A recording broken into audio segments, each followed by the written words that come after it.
Hello everyone and welcome back to another album review, and in this video I'm going to review Grave of a Dog by Sightless.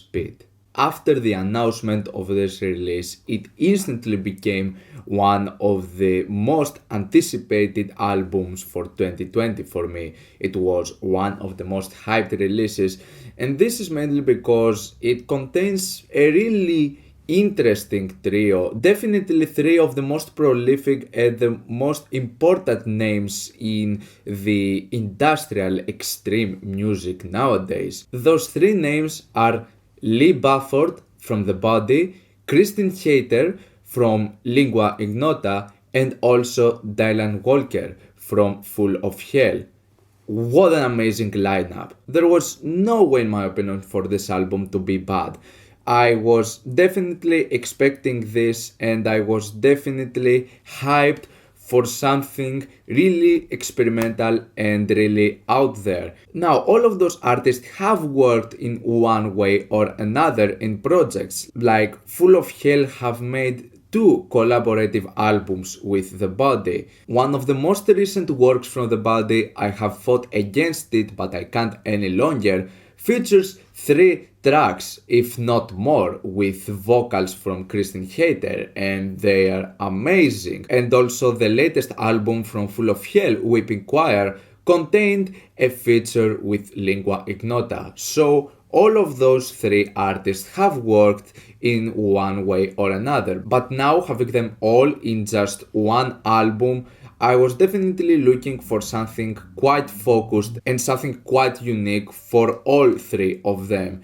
And I can say that I got that in some respect, but truth be told, getting into some of the tracks in the beginning, the way the album starts, I was definitely expecting something much more. In this short 8-track album that doesn't go for more than 40 minutes, I was definitely expecting something that would bring something more extreme, something more intense, which is something that I just got in portions out of this album. The introduction to the album, King's Corpse, which was the first teaser track, I think it's a nice way to start the album. I think the vocals, the vocal inflections in some of the occasions, they work pretty well, and I like this sort of industrial distorted beat going for the entire track, which is something that we have seen being the case with multiple works of Full of Hell and The Body, and with the vocals of Christine Hayter it works pretty nice, but structurally wise, I think it gets a bit one-dimensional really fast. There could have been more to it, in my opinion. And then towards this point, at the first half, I think we get into some quite weak moments. The track Immersive Dispersal doesn't really bring that much more compared to the track King's Corpse.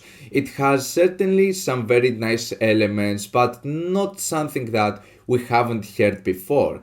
Meanwhile, the track The Ocean of Mercy had quite some potential. I like this sort of repeated sample with those vocals being played in the background. However, the one thing that makes this track slightly underwhelming is once again its repeated structure. It seems like it tries to go somewhere, but in this 4.5 minute mark, there's not an occasion where the track gets more intense or more extreme. And there was definitely space for something like that.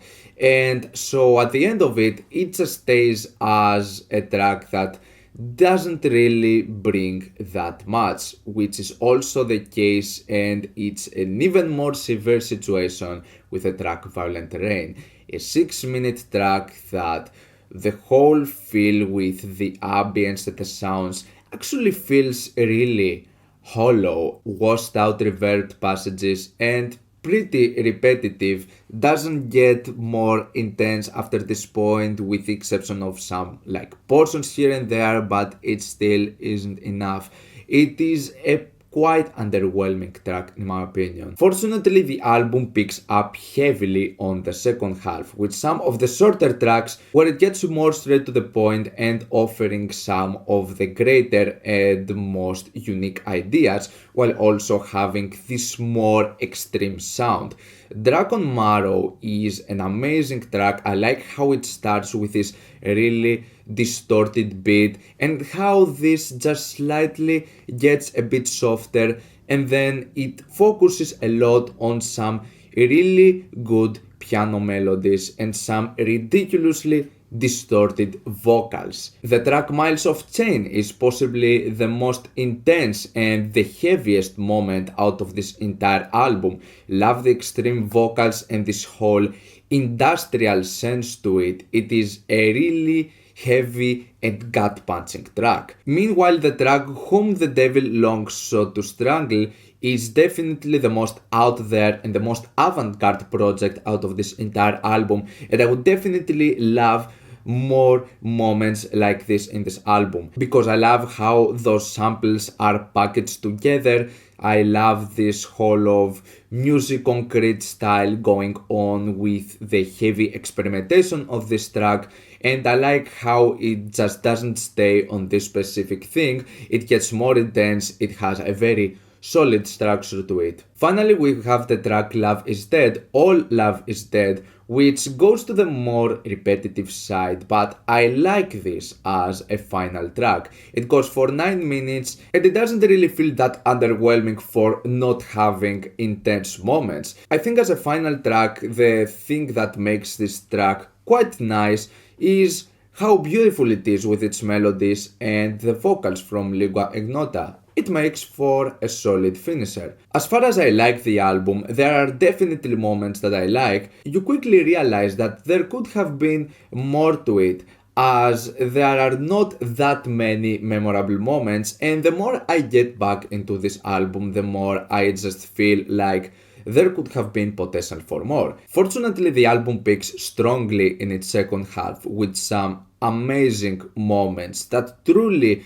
show and embody lots of the works from The Body, from Full of Hell and Lingua Ignota, proving why they're considered to be some of the best names in extreme music. On the other hand, some of the more underwhelming moments towards the first half of the album keep it slightly away from being a mind-bending album, which is something that was mostly hyped to be. What we get with Grave of a Dog is pretty solid, and I like this debut from Sightless, and I'm curious if there's going to be more to this project. Are they going to do more stuff together? Because that would be something that I would be really excited to see. What we get with the debut is something that had the potential for something even greater, for something more intense, for something more extreme, but in the end of the day, this is a quite nice collaboration. I'm going to give this album a 7 out of 10. What's your opinion on this album? Like it, dislike it, why, and what do you want me to review next time? Let me know down in the comments. Leave a like if you enjoyed the video, subscribe for more content like this. Thank you for watching, and I'll see you all in the next video. Goodbye.